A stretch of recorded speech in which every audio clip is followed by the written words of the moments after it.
Morning student, आज हम लोग आवर कॉन्स्टिट्यूशन चैप्टर को आगे कंटिन्यू करेंगे क्लास 8 के लिए। ठीक है, तो जैसा कि लास्ट क्लास में हम लोगों ने पढ़ा था कि कॉन्स्टिट्यूशन में है क्या क्या, आज उसी को पढ़ेंगे कि कॉन्स्टिट्यूशन बनाया कैसे गया, कौन बनाया, ड्राफ्टिंग ऑफ द कॉन्स्टिट्यूशन। ठीक है, तो कॉन्स्टिट्यूशन को जो फ्रेम किया गया, जो बनाया गया, वो कॉन्स्टिट्यूएंट असेंबली के द्वारा बनाया गया। इसके मेंबर्स जो थे वो प्रोविजनल लेजिस्लेटिव असेंबली के मेंबर्स थे। ठीक है, इन लोगों का चुनाव हुआ था, इन लोगों को चुना गया था। ठीक है, हम लोग इसके बारे में डिटेल पढ़ेंगे आगे क्लास में। तो इन लोगों के द्वारा कॉन्स्टिट्यूशन असेंबली को बनाया गया। ठीक है, इंडिपेंडेंट के बाद, आज़ादी के बाद जो फर्स्ट पार्लियामेंट का गठन हुआ, यानी जो कॉन्स्टिट्यूएंट असेंबली के जो फर्स्ट में मेंबर लोग थे। ठीक है, ऐसा नहीं कि अकेले डॉक्टर बी आर अम्बेडकर थे, और भी बहुत सारे मेंबर साथ में थे। तो उन लोगों ने मिलके इस संविधान को, इस कॉन्स्टिट्यूशन को बनाया। इसमें सबसे पहले बी आर अम्बेडकर को हेड चुना गया drafting committee of the constituent assembly का। ठीक है, बी आर अम्बेडकर को हेड चुना गया।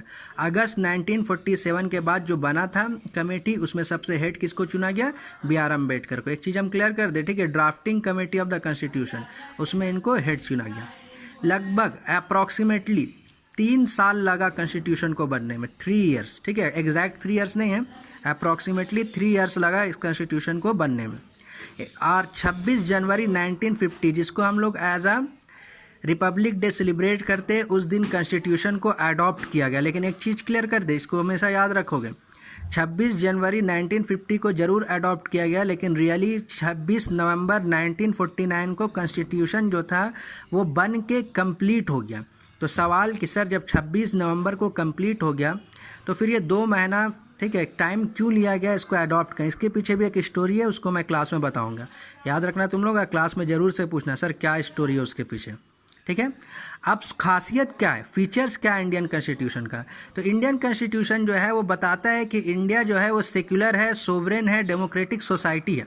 ठीक है, अपने सिटीजन्स के लिए सब वर्ड का हम लोग एक एक करके एक्सप्लेनेशन पढ़ेंगे। सेक्युलर कहने का क्या मतलब है, सोवरेन कहने का क्या मतलब है। ये दुनिया का सबसे लंबा कॉन्स्टिट्यूशन है, लगभग 400 आर्टिकल्स है इसमें, मोर देन 400 आर्टिकल्स, 12 शेड्यूल्स में बटा हुआ है ये। और अभी तक अमेंडमेंट्स देखें, अमेंडमेंट बहुत इंपॉर्टेंट होता है। अमेंडमेंट मतलब होता है सुधार, बदलाव, चेंज। ठीक है, अभी तक 100+ अमेंडमेंट्स हो चुका है कॉन्स्टिट्यूशन में, यानी ज़रूरत के हिसाब से जब जब ज़रूरत पड़ता है उसको चेंज किया जाता है। तो अभी तक 100+ अमेंडमेंट्स हो चुका है कॉन्स्टिट्यूशन में। Clear to everyone? ठीक है, तो इस तरीके से हमारा कॉन्स्टिट्यूशन बहुत ही लेंदी कॉन्स्टिट्यूशन है। अब बहुत सारा आर्टिकल्स, बहुत सारा शेड्यूल्स है इसमें, पार्ट्स है इसमें, वो हम लोग आगे पढ़ेंगे। सबसे जो फर्स्ट पेज अगर हम लोग कॉन्स्टिट्यूशन का खोलते हैं तो हम लोग को फर्स्ट पेज में दिखेगा प्रीएम्बल। प्रीएम्बल जो है वो इंट्रोडक्शन है कॉन्स्टिट्यूशन का। ठीक है, जब से प्रीएम्बल ही है जो कॉन्स्टिट्यूशन को पूरा एक्सप्लेन कर देता है स्टार्टिंग में ही, कि क्या ऑब्जेक्टिव से इसका क्या अचीव करना चाह रहा है, ये प्रीएम्बल्स में ही सब कुछ पता चल जाएगा।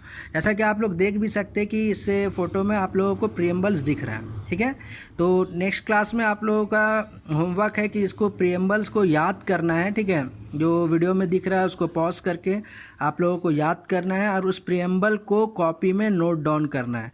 जैसा कि देख सकते हैं प्रीएम्बल में लिखा, we the people of India having solemnly resolve to constitute India into a sovereign socialist secular democratic republic and to secure to all its citizen justice, social economy and political liberty of thought, expression, belief, faith and worship, equality of status and of opportunity and to promote among them all fraternity।